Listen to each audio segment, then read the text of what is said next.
Thank you. Thank you. Hey, thanks for coming and spending your Sunday nights with us.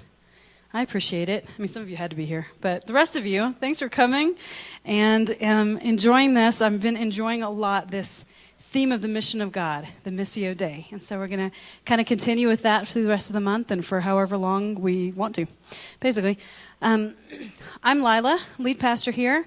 You met Eric, who's our executive pastor and out team member. And I probably should introduce Kaylee because, did he say that you were from one of the groups and that you helped us lead worship tonight? Yeah. So Matt, you will see, is in the back, and he bailed on us tonight. No, I'm just joking. He's been working 9 days straight overnights and was exhausted today. So he said, could someone else help out? And so Kaylee is from the Kent State team and offered to help us tonight. And so we really appreciate that. It was amazing. And for everything that all of you guys have done over the last few weeks, it's amazing. We had someone last week bring us dinner. Just say, I want to bring your family dinner and drop it off at your house. And I was like, really? Really? That's so amazing. It was so good. We had it for like 3 days. And just various people, somebody else came from an hour and a half away and babysat the kids for us one night. Didn't get home till about 10:30 because she shot me a text when she got home and from Fairplay. It's not an easy drive to come babysit our kids. So things like that, people have just been awesome. And that is why we call you family, right? You guys are awesome. Speaking of family, I had a couple birthdays around now, so I just want to point them out. Lydia. Yee-hoo! Lydia just celebrated her birthday like a week ago. Have you now transitioned into the point where I'm not supposed to say your age? When does that happen? She's 28. I will say my age forever. Why is there shame surrounding that? Okay, so that, I don't know. She has nothing to be ashamed of in that either, so we're good. I will never understand why shame surrounds your age. Why would you be ashamed that you've been on the planet a year long? I've never understood that. So anyway, she just turned another year, woohoo! And Rochelle, her birthday is Wednesday, okay? So please make sure you do something for Rochelle. Write her a card, send her a little gift, do something special for her, let her know how fantastic she is. I feel blessed every birthday someone gets to spend here. We keep joking around that we have they're called give-a-years, which is from Chi Alpha, from the campus ministry these guys are from. They say, give a year, pray for a lifetime. And so we've had people move here to help us for a year. But the plan is that they just never, ever, ever leave. So that's what we're hoping for some of these guys, is that just stay forever, please. So every birthday they get to spend with us, I feel grateful that they're spending it with us. And so let's make Wednesday, and just this week, shoot her a text, send her a gift. If you haven't done anything for Lydia, make a big deal out of that. It's good. It's good for us to be on each other's team and surround each other with that good, gooey, awesome family stuff, okay? Now, when we talk about family, I know Eric said last week, sometimes we talk about this in terms of the F word, okay? Because not everybody has had an excellent experience with family. In fact, most of us have had some negative experiences, even if our family was stellar. There's something that we can kind of look back to and think, this probably wasn't the best, healthiest, easiest, whatever, with family. And so when we talk about being a family with purpose, connected to God and doing everything through what He pours into us, it can get confusing if we're not very aware of what family is supposed to look like. So I want to talk about that a little bit tonight because as we've been talking about being on the mission of God, we want to talk about that in terms of what it means to be on the mission of God as a family, okay? So I think we are doing awesome. I think we're learning day after day how to be on the mission of God in our daily, individual, personal lives. And I've seen unbelievable growth in that. I think we're rocking that, honestly. But there's another dimension of that, which is to be on mission as a family, that I think I'd like to press into a little bit more in the coming months, what that looks like, what that means. So if you are an American, okay, you might have an idea of what family looks like in your head. So let me just say the word family. What pops in your head? What? Who? What? Super Bowl Sunday. Okay, all right. You have family close enough to actually do that with. What pops in your head is probably some picture of your nuclear family, okay? For most Americans, that's what we think of as family, is me, my husband, my 3 kids. Maybe my parents, if I'm young enough. Maybe my brothers and sisters, if they live close enough.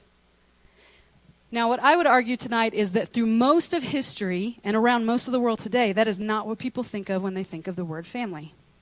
Okay? They think of massive, extended family. Haydar is from Saudi Arabia, and he is nodding his head vehemently, right? So in other parts of the world, even today, this is not ancient, when I say the word family, they're going to think of 30, 40, 50 people. Extended family is what most of the world thinks about when we say family, okay?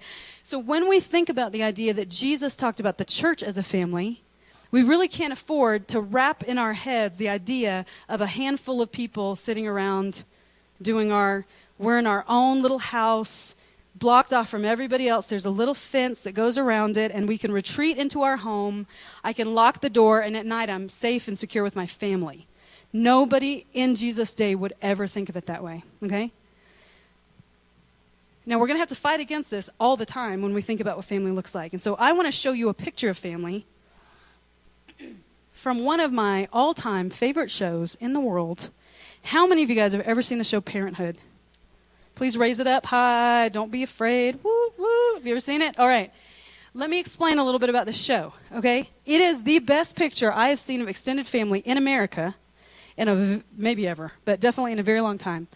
And here's the deal with this. It is about 4 siblings, adult children, who have come home, or some of them live nearby their parents. Zeke and Camille, the patriarch and matriarch of this family.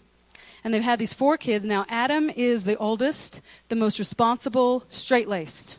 He's always dependable. He's always got it together, okay? And his family follows suit. Crosby, the other guy, is like a child, okay? He's like a playboy. He never commits to anything. He's kind of an artist. He's trying to figure it out throughout the course of the show. I don't know, how many years was it on? Like 10 years? There's just a show finale like last year. He kind of grows and all those things. Then you've got Julia, who is a lawyer, super high-powered, always got it together, the nice house, everything kind of like working. And then you've got Sarah, who's the black sheep, okay? She's the one who married the crazy rock and roll guy who was on drugs and ended up getting a divorce and has teenage kids. And in the first season of the show has to move back home and actually live in her like late 30s, early 40s maybe with her parents because she's not doing well financially and she doesn't know what else to do in her life. So the show is all about these 4 families. Now, I'm going to show you a montage. It's just like 3 minutes long. And I want you to pick up on a couple things when I'm showing you this. In the beginning, you're going to pick up on interactions that we're very familiar with. A girl and her mother. You know, someone interacting with a boyfriend and having a fight. People within their nuclear family. So all that stuff is going to seem very natural and relatable because that's what we think of as family. But as you watch it progress, watch how many interactions there are between families. Between this extended family. So you're going to see interactions between a mother-in-law and a daughter-in-law. Now, very fast, you know, it's a montage. So there's a cool song behind, you know, that's what montages are. You're going to see cousins talking to cousins. You're going to see sisters-in-law hugging. You're going to see a lot of these, a grandfather confronting and rebuking a granddaughter for doing something stupid. Okay, you're going to see all these interesting interactions that are not just within one nuclear family. They can kind of help us understand the role of extended family that we're supposed to have. You're going to see times of joy where they're like celebrating Max. Max has Asperger's, so celebrating this little boy's first hit in baseball. And when you look at it, you will not be able to tell who his parents are because everybody is cheering. The entire extended family is there celebrating together. And then you'll see times of pain where this young girl was in a car accident and almost died, and they're consoling each other in the hospital waiting room. But think about and watch how many different ways of interacting there are in this extended family and how much they're together in pain and in celebration. So go ahead and show that. When heaven seems so far away and dreams are just a memory, without the dark the light won't show. Remember that you're not alone. When you watch the world just turn away and break the promises it made, when love is all too hard to hold, just take a breath and let it go.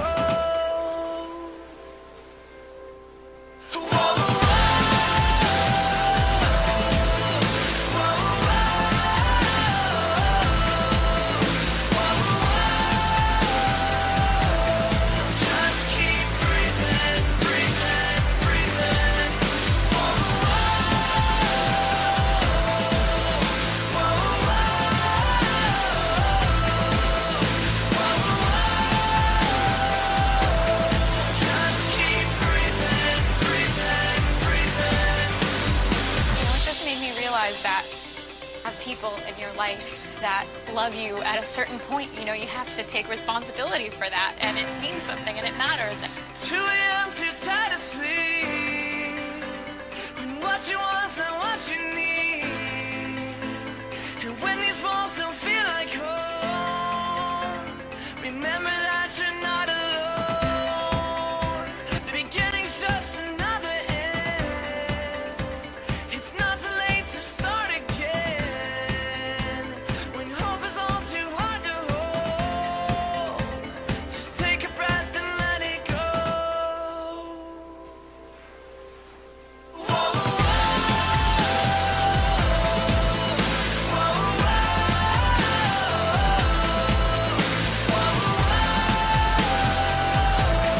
just keep breathing, breathing, breathing.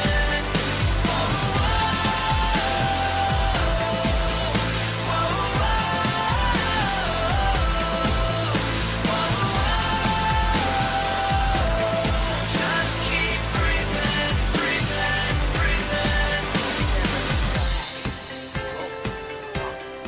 When heaven seems so far away, and dreams are just a memory. When love is all too hard to hold, just take a breath and let it and go.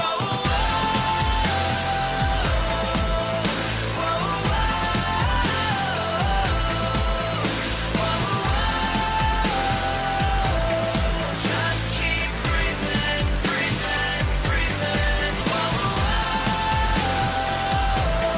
Just keep breathing, breathing, breathing.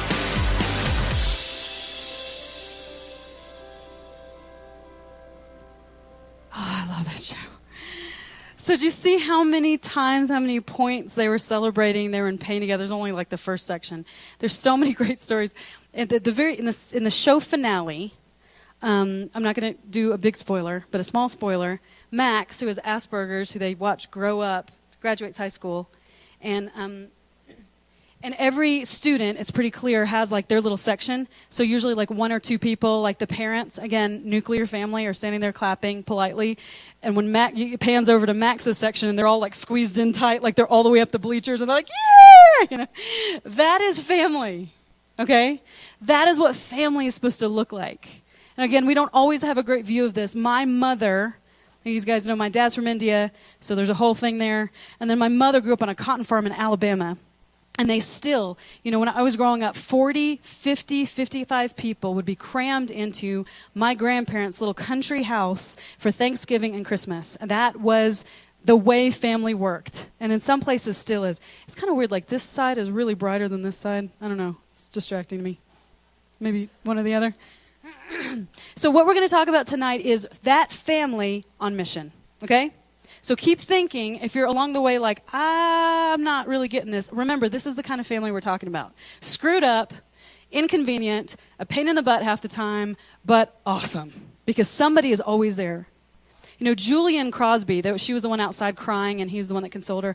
That's the reason I love that interaction, is because you don't see them interact very much throughout the show. She's the really put together one, and he's the really falling apart one. But I love the fact that when she's going through, you know, she's trying to adopt and all these things are going wrong, she goes out and cries, and Crosby is the one that walks her through it. The point with family is you're not as intimate with everybody. That's not the point. The point is that you always have someone. Like someone is always there to walk you through something if we're really leaning on family. Now, what I want to tell you about tonight is oikos, okay? So when I talk about oikos, you think of Greek yogurt, right? Yeah. Well, it is a Greek word, which is why it is the brand for Greek yogurt. But I don't want you to think about that anymore when we talk about oikos, okay? Because we're going to be talking about it in terms of family. So oikos is the Greek word. Every time in the New Testament, just about, that you read the words household or family, that is the word oikos. And when you hear oikos, it is not nuclear family. It is extended big time, 40 to 50 people. This is why house churches in the New Testament are not our version of 12-person small groups. Got it? You're talking about everybody in it, all their relations, the servants who work in the household, and all of you're talking 40 to 60 people in a New Testament house church, not 12. Okay? So when we try to break things down like that, we're still thinking all the time in our nuclear family types of ways, which is not what we want to do. All right? Now, oikos existed for two things: provision and protection. Okay? Provision. Think about it in this way. These students here, they're trying to figure out their major. They're racking their brains about what they're going to do in life. They feel a whole lot of weight. If I'm ever going to have a family, I'm going to have to provide. That is a very new, relatively new concept in the world. In the context of oikos, if I sat down with, say I sat down with Andrew, Simon Peter's brother, okay, from the Bible, and I explained to him, this is the deal. If Eric and I could make enough money to support our family, life is good. And he says, why would you need to ever make enough money to support your family? Don't you have oikos? Aren't you sharing that responsibility with dozens of other people who are also looking out for your family? The way we do things today would have him scratching his head. Why would you alone be responsible for raising and providing for your children? That doesn't make any sense. Where are the grandparents? Where are the aunts and uncles? Where are the cousins? Where are the second, third, fourth cousins? We do this all on our own because we don't get family in the U.S., but they would never have thought of it this way. Oikos existed for provision. Everything was about a family business, okay? Understand this. There was always a family business. Jesus was what? Tekton, builder. In that day, more likely with stone than with wood. I know we like to think of him as a carpenter, but probably more with stone because that's the materials they had that day. His entire extended family were also tekton, okay? He didn't pray about it and try to get a word from the Lord on what he was supposed to do with his life. He did with his life what his dad did and what his dad did and what his dad did and what all his brothers did, okay? His entire family, they had a family business. So when I think of family, I think of Christmas Vacation.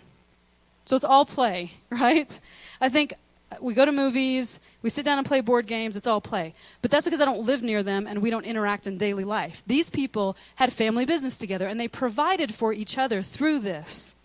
They would sit down and have a meal together and enjoy each other's children. Then they'd say, do we need to hire somebody this week to cover that hole? Are we making enough money to really do what we're doing? I mean, they were working together, high play and high purpose. That's what family looked like back then, okay? Now, protection. I want to show you something just to prove to you this concept that we have no idea how much family, how much oikos protected each other. Go ahead and show that first picture of what scholars think they've found is Peter's home. Now, it looks weird in the background. That's a newer building, clearly. That's not his home. The rubble in the forefront is his home. And they actually dug this out. What had been built on top of it was an octagonal Byzantine church. And when they kind of dug under that, they found something that they think, based on the location and everything, this was Peter and Andrew's home. And you say, why do you say Peter and Andrew's home? Because they all lived together, okay? They didn't have separate little homes, across the street or down the neighborhood or in a different state from each other. They all lived in the same place. So all this rubble here is what they think is Peter's home. Go to the next one. This is what they think it looks like recreated. This is one oikos, okay? Now, if I look at that according to my cultural view, I think that's an entire block. There must be 6 or 7 different families living there. Partially because I think of family in terms of nuclear family, like most of us do, and partially because we don't live that close to our family. But that is one oikos. Get it? Those people standing there, who are clearly recreated, they're probably like Andrew's there and Peter's there. And their in-laws are right there.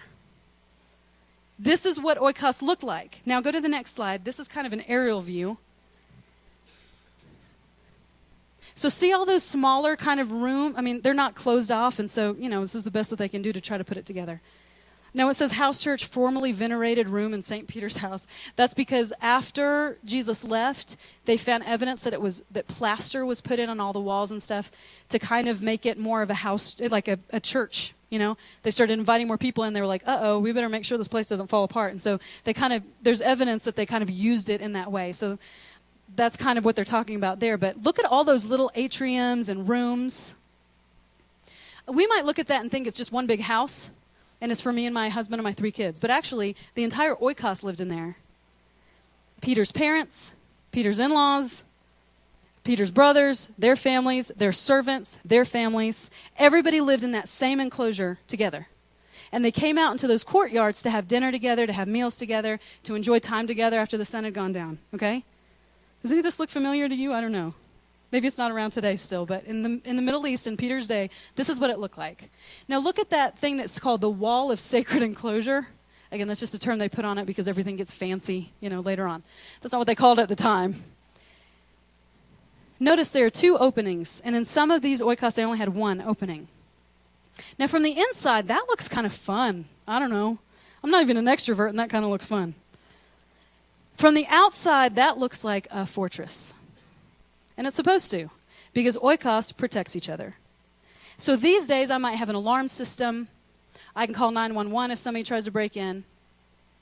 But if somebody breaks into our house, it's me and Eric until somebody gets there, right? If somebody breaks into that house, you've got parents, you've got brothers and sisters, you've got nieces and nephews. There's a lot of protection.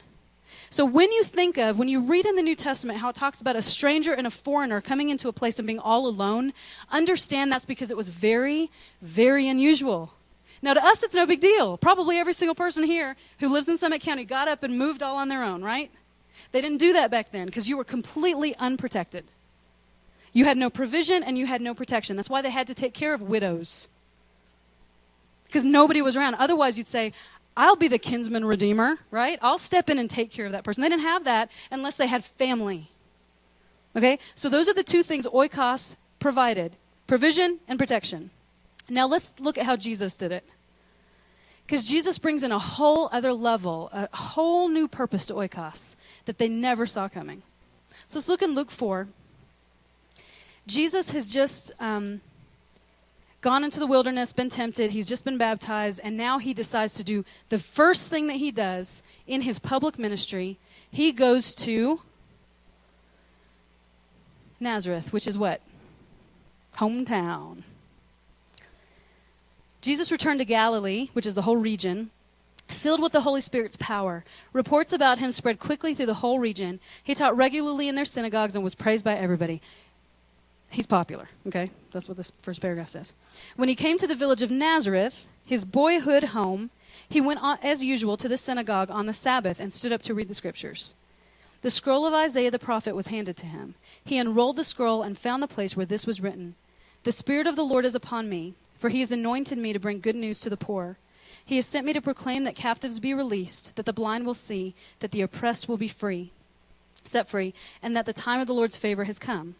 He rolled up the scroll, handed it back to the attendant, and sat down. All eyes in the synagogue looked at him intently. So up to this point, he's still popular. Then he began to speak to them. The scripture you've just heard has been fulfilled this very day. Okay, now they're not liking what they're hearing. He's talking about the Messiah. They get the Messiah. They've been waiting for the Messiah. But then he says, and guess what, guys? That's me. And now we have problems. Everyone spoke well of him and was amazed by his gracious words that came from his lips. But they said, how can this be? Isn't this Joseph's son? Because he grew up there. And apparently nobody saw Jesus from afar doing his business for 30 years and thought he could be the next Messiah. Because when he comes around saying he is, they're a little surprised. Then he said, you will undoubtedly quote me this proverb, "Physician, heal yourself," meaning do miracles here in your hometown like those you did in Capernaum. But I tell you the truth, no prophet is accepted in his own hometown. Certainly there were many needy widows in Israel in Elijah's time, when the heavens were closed for 3.5 years, and a severe famine devastated the land. Yet Elijah was not sent to any of them. He was sent instead to a foreigner, a widow of Zarephath in the land of Sidon. And many in Israel had leprosy in the time of the prophet Elisha, but the only one healed was Naaman, a Syrian. So he's saying, I know this is my hometown, but you guys aren't going to listen to me, but that's happened before. And he's pretty much rebuking them pretty harshly here, his own tribe. When they heard this, the people in the synagogue were furious. Jumping up, they mobbed him and forced him to the edge of the hill on which the town was built. They intended to push him over the cliff, but he passed right through the crowd and went on his way. Okay, pause. Okay, he is in his hometown. He's just preached the same thing he's been preaching everywhere else where he's been pretty popular. And they have a significant issue with the fact of what he is saying, that he is claiming to be the Son of God, that he is claiming to be the Messiah, he is claiming to be God. And we can postulate all day long on why that is and how familiar people get with people and how they couldn't see past their expectations of him, etc. That's sort of the story of Jesus' life and why they crucified him in the first place. He wasn't what they wanted, basically. But understand this. They are furious, and they're going to mob him and force him to the edge of the hill. So this is one form of stoning that the Jews used. Okay, when we think of stoning, we think someone stands in the middle and everybody like throws rocks at him. You know what I mean? That's not really how it happened in most places. Many Jewish cities were built on cliffs, just like Nazareth. And there was a rule in Jewish law that if you were going to stone somebody and you were going to do it by this means, it had to be at least like 2 to 3 times the height of the person, meaning that if they fell from this cliff, they would likely die. Couldn't be like super short on the ground.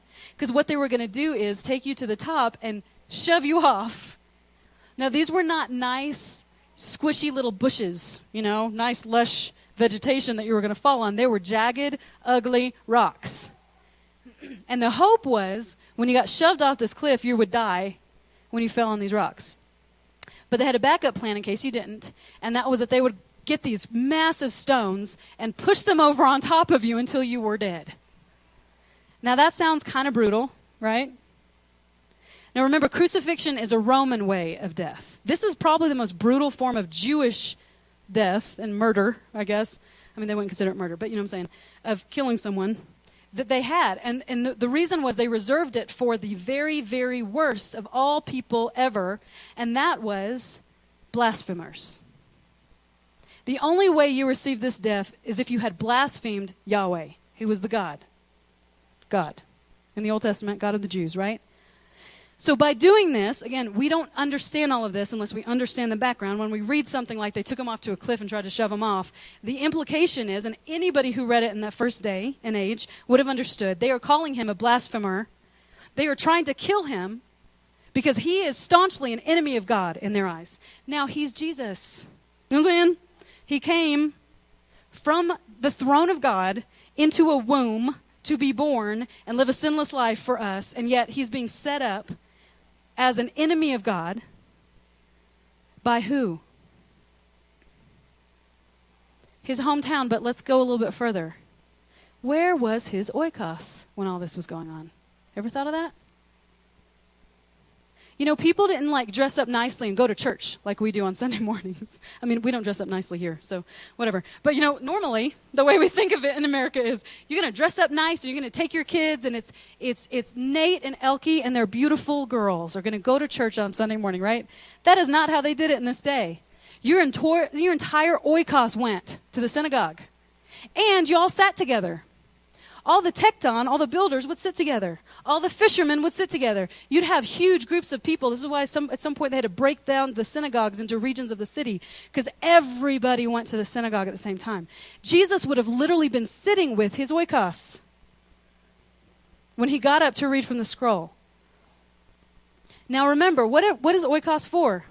But those provision and protection. Where were his family when people were trying to kill him and shove him off a cliff? They were there.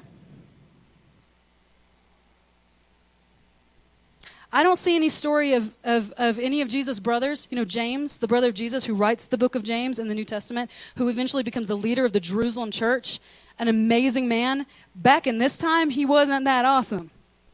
I don't see Mary running between her son and these people and saying, please, please, please don't. You don't see any evidence of that. I don't know what they did. I don't know if they creeped into a back corner, but there's evidence later on in the Gospels that they thought he was crazy.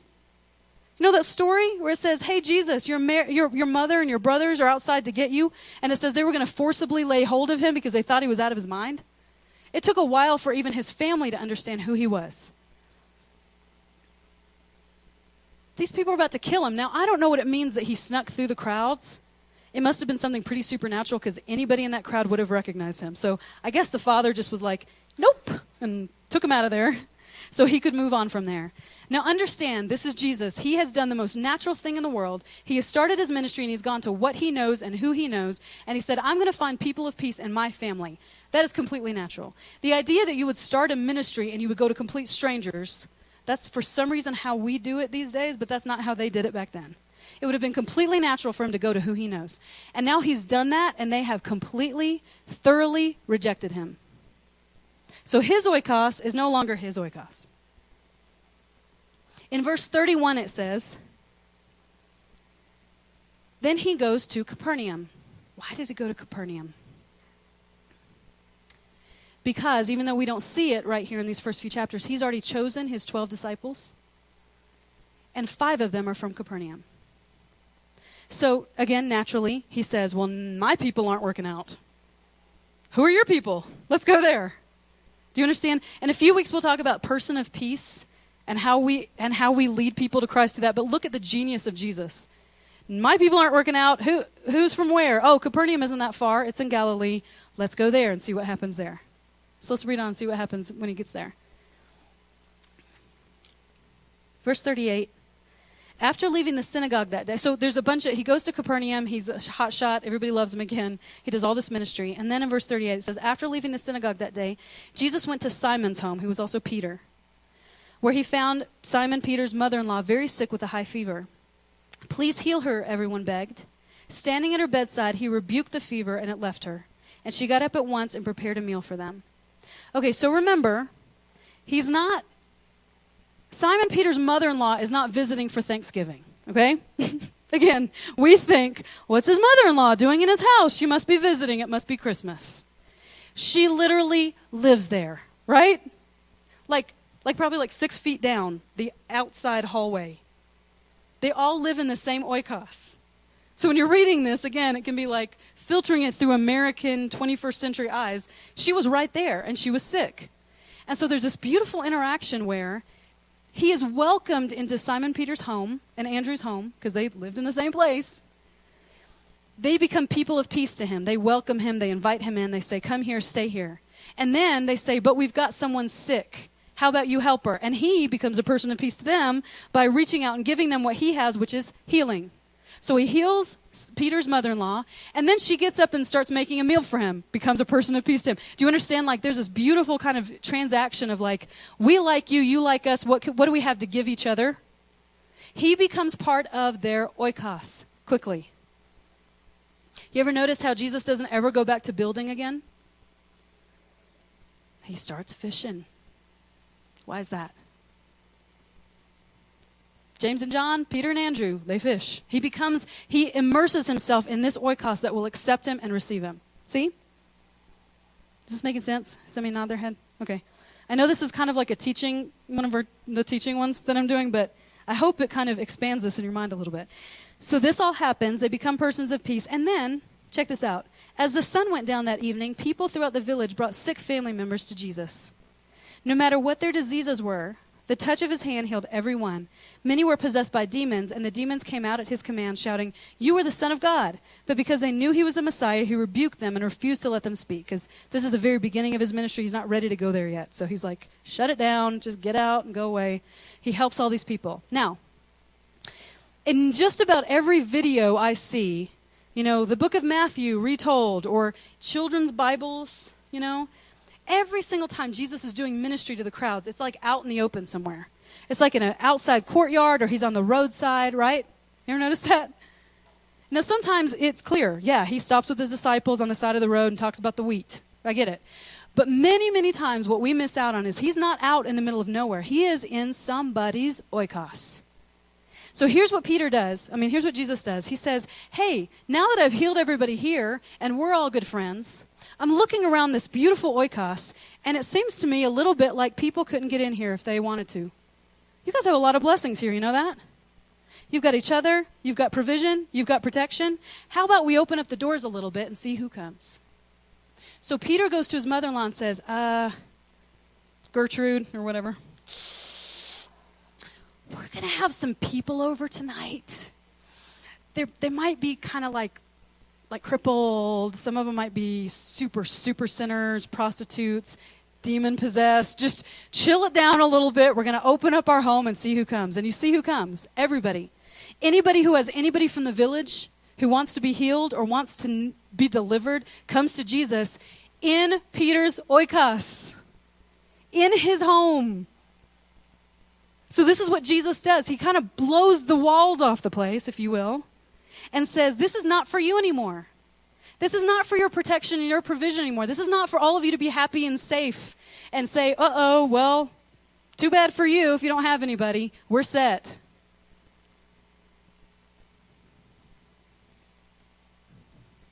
No longer does Oikos exist only for the provision and protection of those inside, but now it exists for others. You know what I call that? Family with purpose. First, we are part of the family, and then we take it out and we invite people in. We take it out, we invite people in. And do you see what I was saying in the beginning? We have become very good at taking it out individually. But I'm just going to ask this question. So all of us have oikos. It might be one or two people. But I'm going to be honest with you, living in Summit County, you wouldn't still be here after a year and a half if you didn't have somebody. Right? Because I meet people between a year and a half, 2 years, all the time who are like, I'm done, I'm out the door.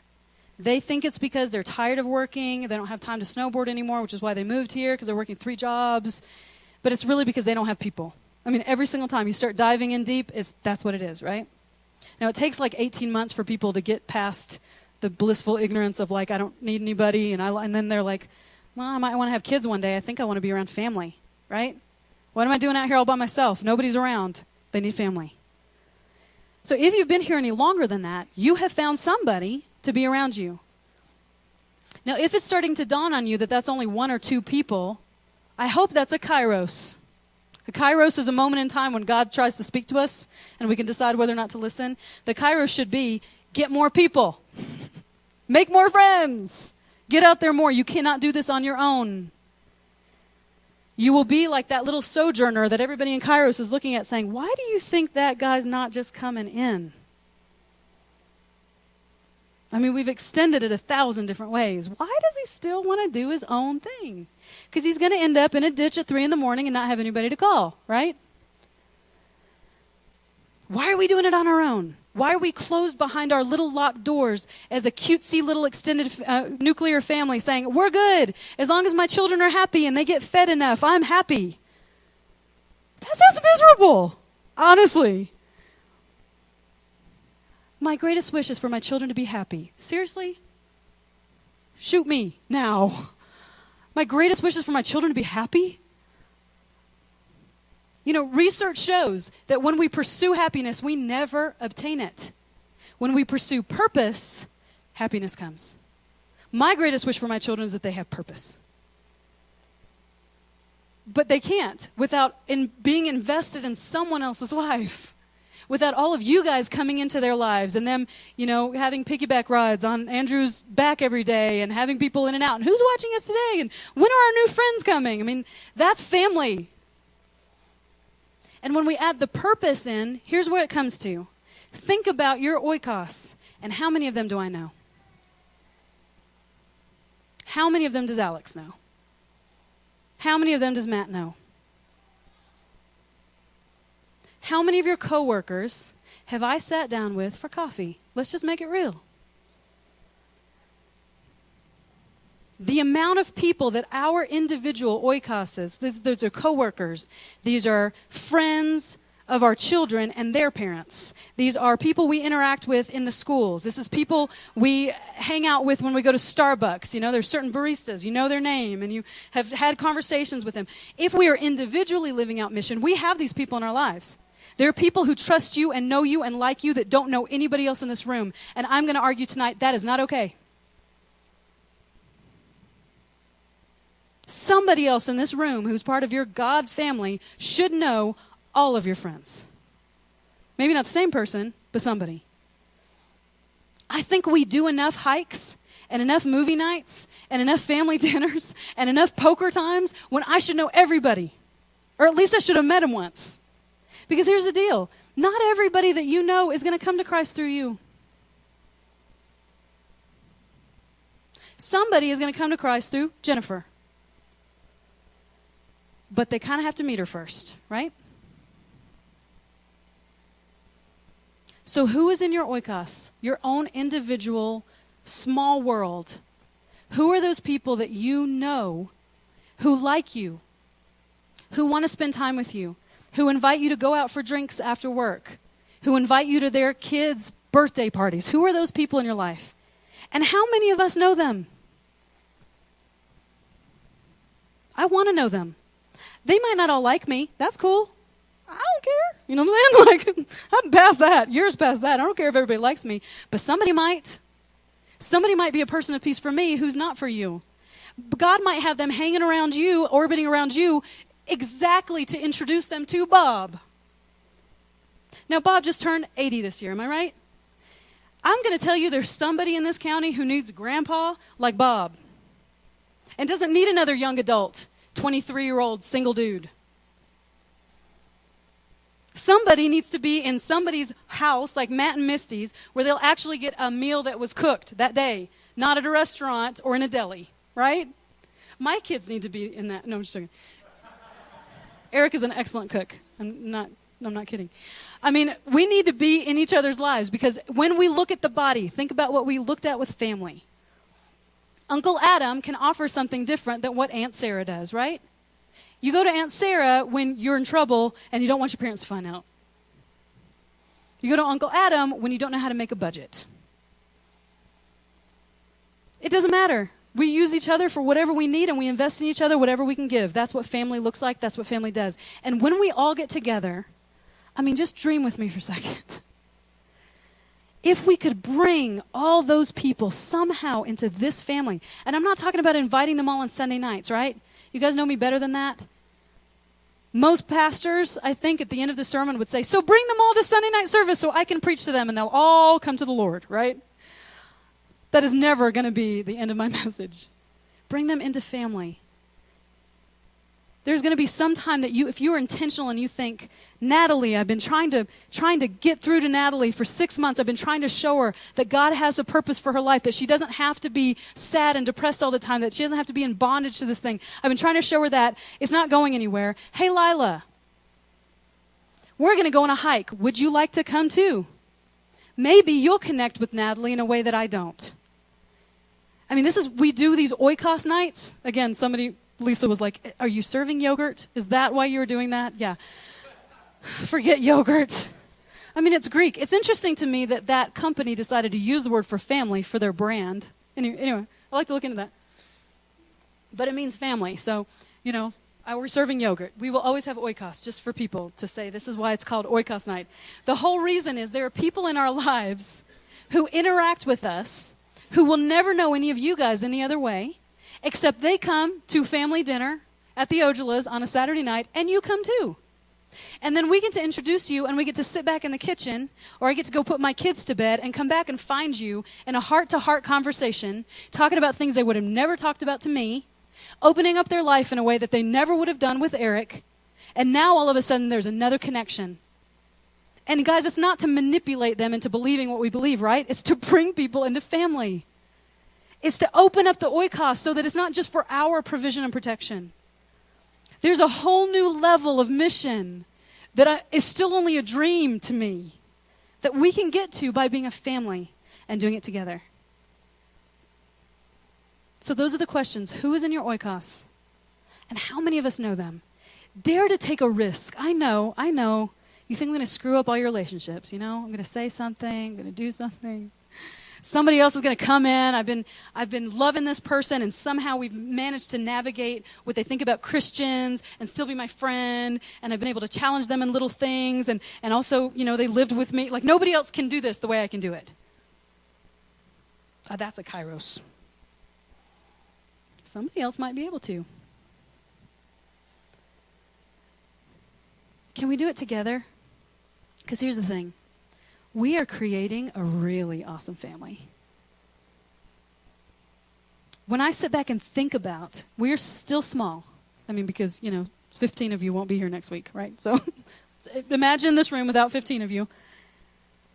We are still small, but the DNA of what true extended family looks like is unbelievable, and it blows my mind most weeks. For someone to call and say, I'd like to bring you a meal. For people to be throwing each other surprise birthday parties and everybody show up last minute. I mean, there's so much connection and community happening.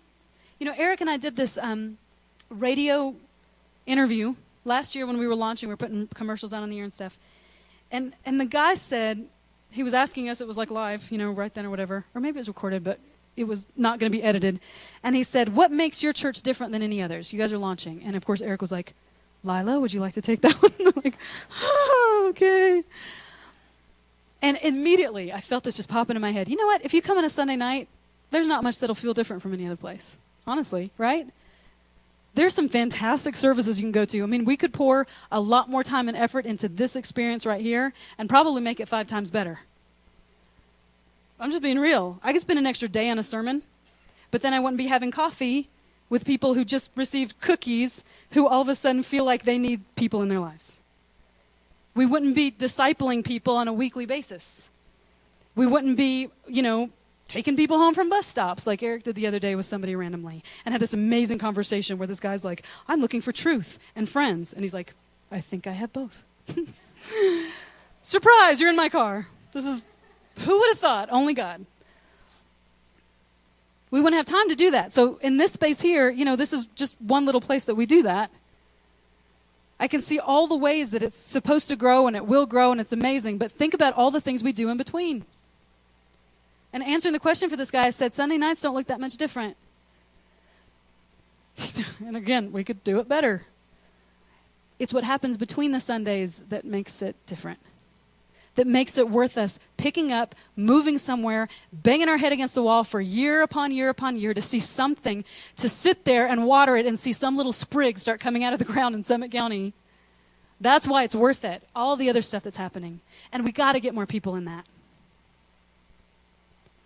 I have one of my sisters doesn't know Christ, and she has fiercely asked me every question. Every question I've ever heard from anyone who has animosity toward Christians has probably come from her first. And one time she just said, you're just trying to introduce everybody to Jesus. I said, well, let me just run this by you. Imagine I have this unbelievable friend who has made my life amazing in every way. He has been there for me when I needed comfort. He has helped me through pain. He's seen everything I go through. He gives me joy. He gives me forgiveness with nothing in return. He showers mercy on me, and he's awesome. How selfish would I be to not try to introduce other people to that person? That would just be selfish. Now, they can say no. That's okay. Everybody has a choice, but you walk away from somebody awesome, that's on you. You walk away from a family like this, that's cool. We're going to be here, right? Talking to all these students, like, you can come back in a year, you can come back in 10 years. Guess what? I mean, there's always that caveat. I guess God can do whatever he wants with us, right? We're going to be here. Elements is going to be here. Something's going to be here with enough spiritual mass for you to come through again and pick something up. This is a good family. So let's let's not think of it so much as us having this amazing oikos and running out and loving on people and then running back and then running out and loving on this person and then running back, as much as like saying, hey, why don't you come over? Why don't you meet my family? Because they're awesome. Go ahead and bow your head with me. I just want to give an opportunity. I know not everybody may know God in this way. And nobody's going to be looking around but me, so just everybody close your eyes. I just want to give an opportunity if there's anybody here and you say, I don't even think I know what you're talking about when you say Jesus is, there's a Jesus who loves people and heals people and delivers people. I've never heard of that Jesus. I've only heard of the really mean one that's hypocritical and judgmental and doesn't like me. And unfortunately, that's not the one we serve. You've been told the wrong story. The God that we love is a good, good God. And he loves you. And he wants you if you want him back. Actually, regardless of what you decide. So I'm going to ask tonight, if there's anybody here, you say, I want to just make a decision to follow him. I may not know what that looks like all the way. It might terrify me because I don't know what it looks like to step over that line, but it's worth it because if the God you're talking about exists, I want to be with him and I want him to be with me. I'm just going to ask you to lift your head and make eye contact with me so I know who you are. I'm not going to ask you to do anything else that will embarrass you.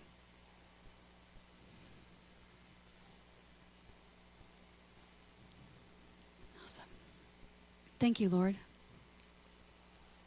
You're so good. You draw us and love us and pursue us relentlessly long before we could have ever turned around and thanked you for it or loved you for it or been grateful for it, when we were still spitting in your face and kicking you, you were loving us. I thank you, God, that you give us grace upon grace upon grace. You never stop loving us. And I thank you, Lord, that tonight someone chose to make that decision to follow you. Help us to be a family. We all take on this of inviting someone new into the family and saying, what can we do to be that for you? Thank you, Lord. And I want to just ask for everyone else just to take a second to kind of let all this sink in. I know there's probably some new concepts. There was to me too when I first started studying it. If you think in your life, whether that's here or it's in West Virginia or it's in Ohio or wherever it is, Minnesota, wherever you're going back to, who is your oikos and how can you introduce those people to more of your God family? If you don't have anyone who doesn't know Christ in your life, that's the first thing to change. And if you do, trust your family. We are all in this together. So Lord, we just offer to you all of our insecurities, all of our doubts, all of our fears, that we're not good enough at this, that we're not perfect enough at showing people who Jesus is. Duh. We're not. You're perfect. You're amazing. You're the one that we look to and follow, not us. So God, as we just grab people and say, do you want to come? Do you want to come with me? I'm following Jesus. It's amazing. It's painful sometimes. It's hard sometimes. But you can come and you can do it with a family. You don't have to be alone. Help us, God. As we pursue that, as we open up our lives to you, direct us, Holy Spirit, and where we need to go and how we need to show your light to people. And when we need to bring somebody else in on it, when we need to say, I've run out of grace for this person, can you please help? Wherever it is, God, to help us stop doing this stuff alone and help us be a family, an oikos on mission, a family with purpose. We love you. You're a genius. You had all this figured out a long time ago. We're just finally wrapping our heads around it. Help us, Lord, as we try to walk it out, step by step, day by day. Change this county and change the world through this county. In Jesus' name, amen.